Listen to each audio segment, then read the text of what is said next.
Today we're going to read Harry Potter and the Philosopher's Stone by J.K. Rowling. Today we're going to read chapter 3. Okay? Chapter 3 The Letters from No One. The escape of the Brazilian ball constructor earned Harry his longest ever punishment. By the time he was allowed out of his cupboard again, the summer holidays had started and Dudley had already broken his new Cine camera, crashed his remote control airplane, and, first time on his racing bike, knocked down old Mrs. Figgs as she crossed Privet Drive on her crutches. Harry was glad school was over, but there was no escaping Dudley's gang, who visited the house every single day. Pierce, Dennis, Malcolm, and Gordon were all big and stupid, but as Dudley was the biggest and stupidest of the lot, he was the leader. The rest of them were all quite happy to join in Dudley's favorite sport, Harry hunting. This was why Harry spent as much time as possible out of the house, wandering around and thinking about the end of the holidays, where he could see a tiny ray of hope. When September came, he would be going off to secondary school.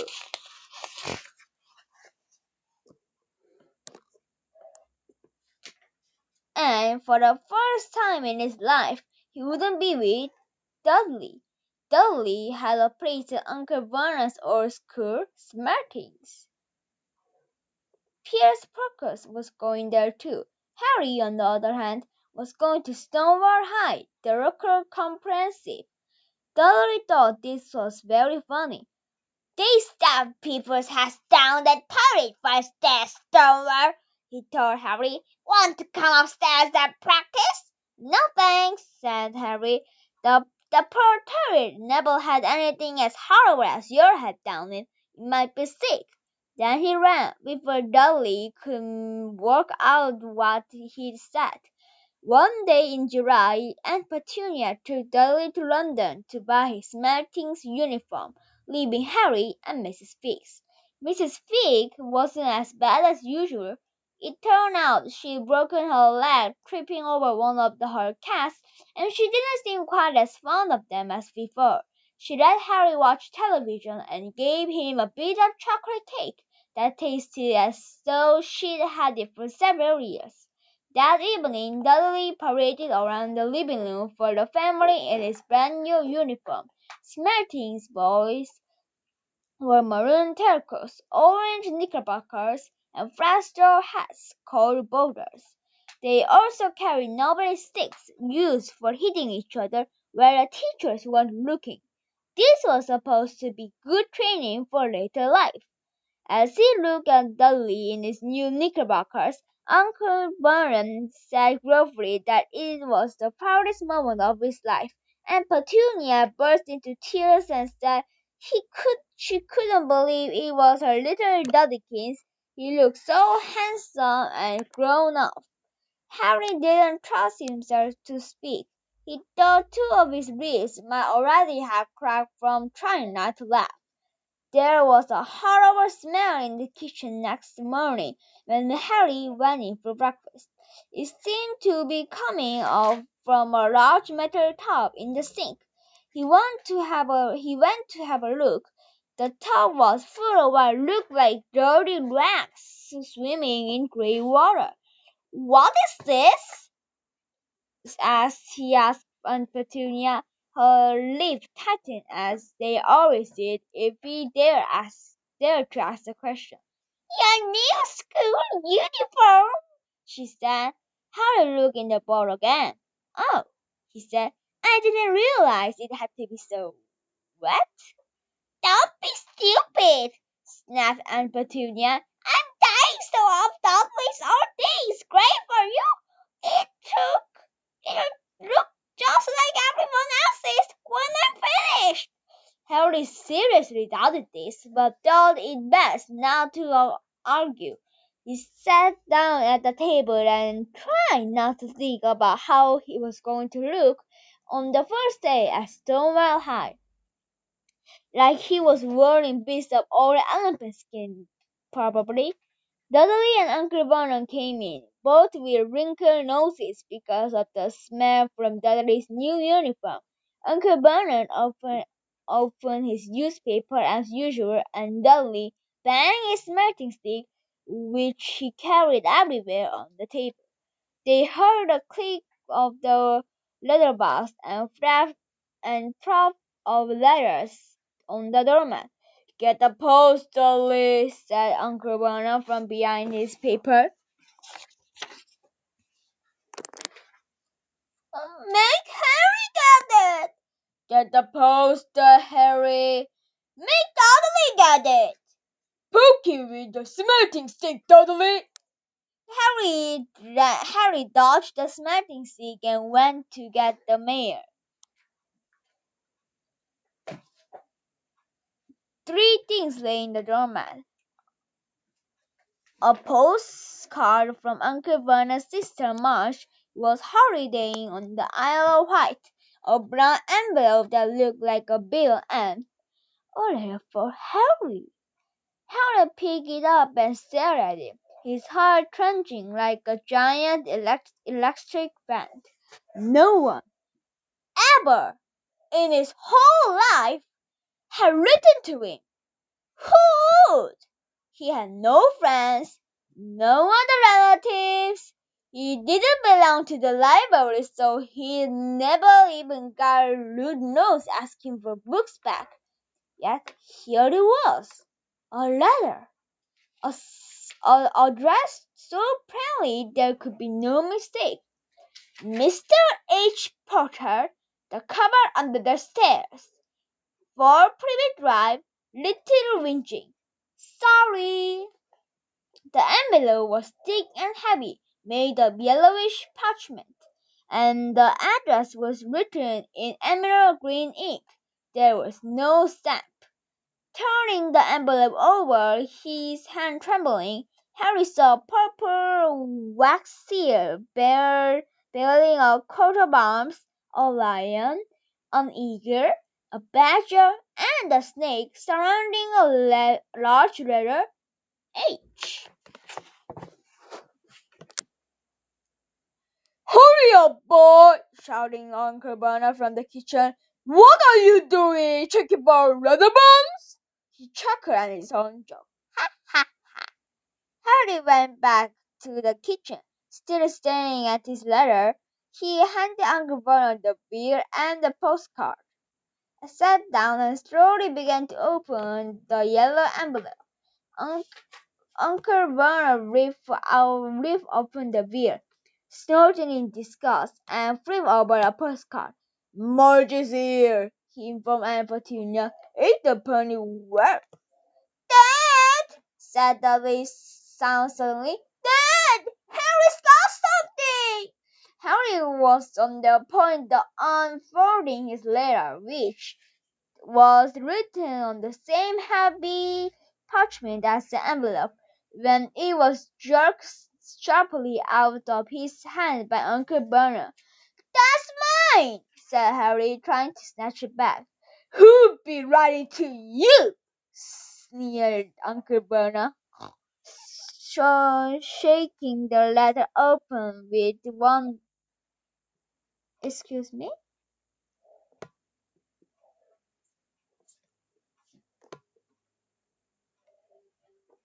Wait a little more, please.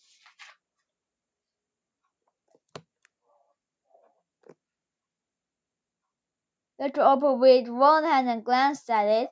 His face went from red to green faster than a set of traffic lights, and it didn't stop there. Written sounded it was a greyish white of all porridge. P p p Petunia! He gasped.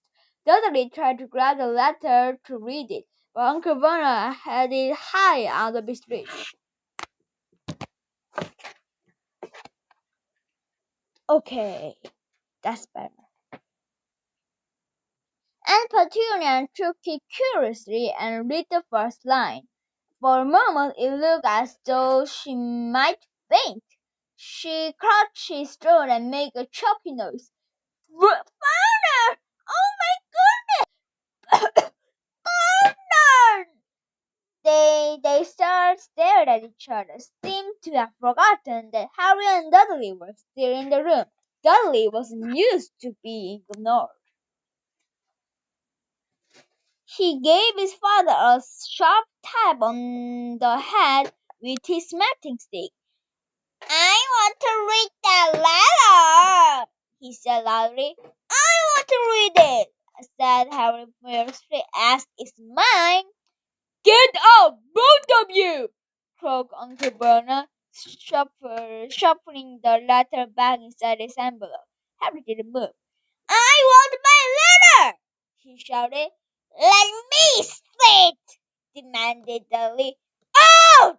Roared Uncle Bernard, and he took both Harry and Dudley by the scalps of their necks and threw them into the hall, slamming the kitchen door behind them. Harry and Dudley pro- properly had a furious but silent fight over who listened at the keyhole. Dudley won, so Harry, his glasses dangling from one ear, lay flat in his stomach and listened at the crack between the door and floor. Vernon! Sorry, Vernon! And Petunia was saying in a quivering voice. Look at the address!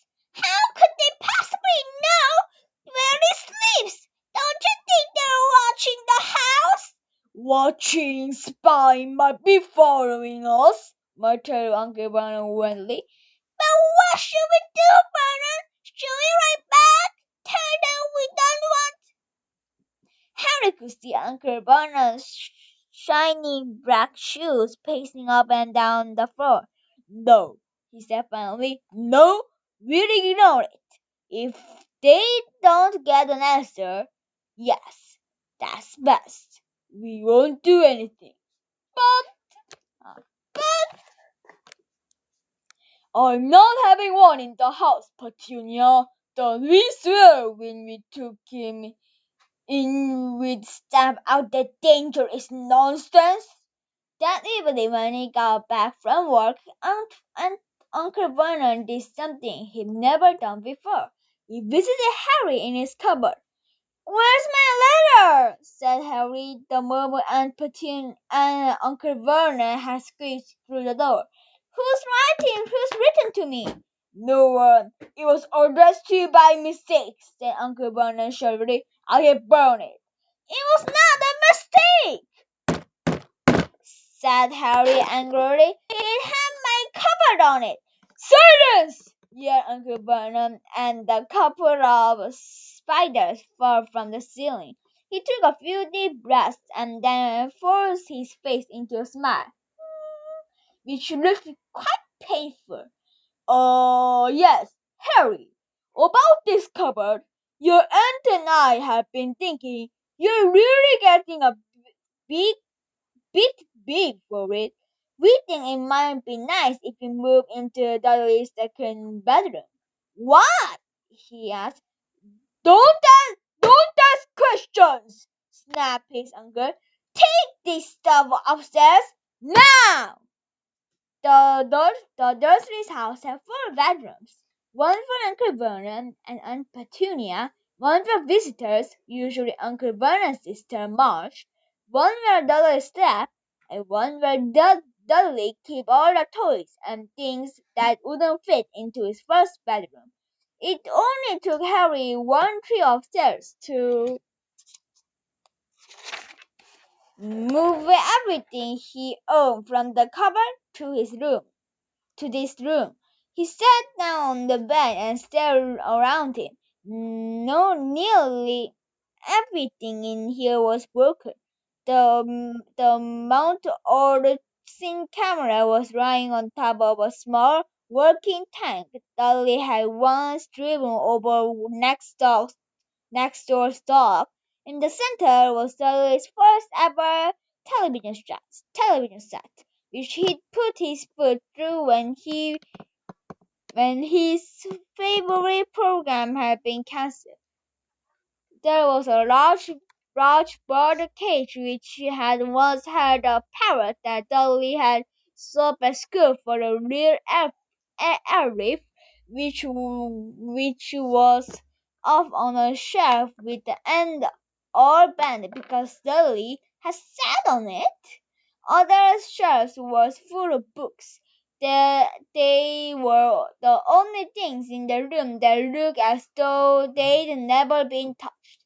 From downstairs came his sound of Dudley bowing at his mother. "I don't want in there! I want my room! Make it get out!" Harry suddenly had his sign and stitched out on the bed. Yesterday he'd have given anything to be up here. Today he'd rather be back in his cupboard with the letter than up here without it. Next morning at breakfast everyone was rather quiet. Dudley was in shock. He screamed, whacked his father with his smelting stick, being sick on purpose, kicked his mother, and thrown his torches through the greenhouse roof, and he still didn't have his room back. Harry was thinking about this time yesterday and bitterly wishing he'd opened the letter in the hall. Uncle Vernon and Aunt Petunia kept looking at each other darkly. When the post arrived, Uncle Vernon, who seemed to be trying to be nice to Harry, made Dudley go and get it. They heard him banging things with his smelting stick all the way down the hall. Then he shouted, "There's another one! Mr. H. Potter, that's the smartest bedroom for Privet Drive!" With a stringent cry, Uncle Vernon leaped from his seat and ran down the hall. Harry right behind him. Uncle Vernon had to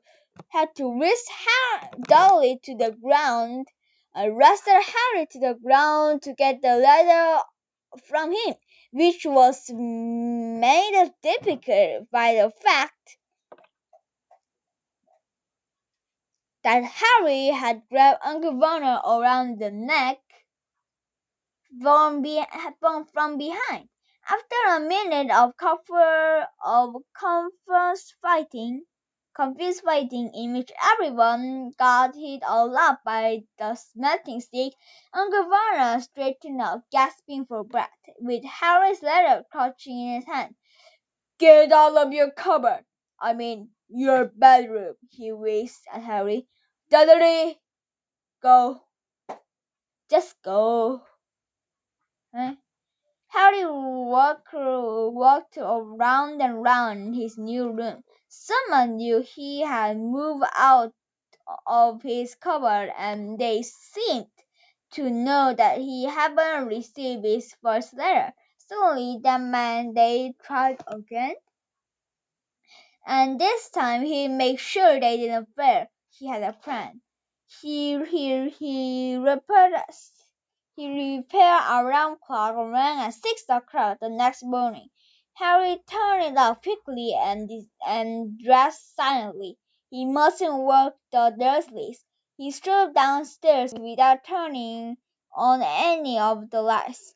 He was going to wait for a postman of the center on the corner of Privet Drive and get the letters from number 4 first. His heart hammered as he kept across the dark hall towards the front door. Ah!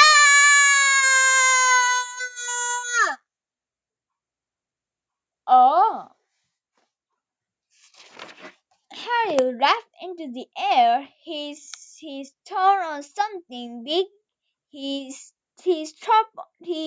trodden on something big and scratched on the doormat, something alive. So this is the end today's chapter. We did not finish chapter 3, so we'll finish that last time. Okay, so this is the end of Harry Potter and Philosopher's Stone chapter 3 for today. Bye bye. 안녕.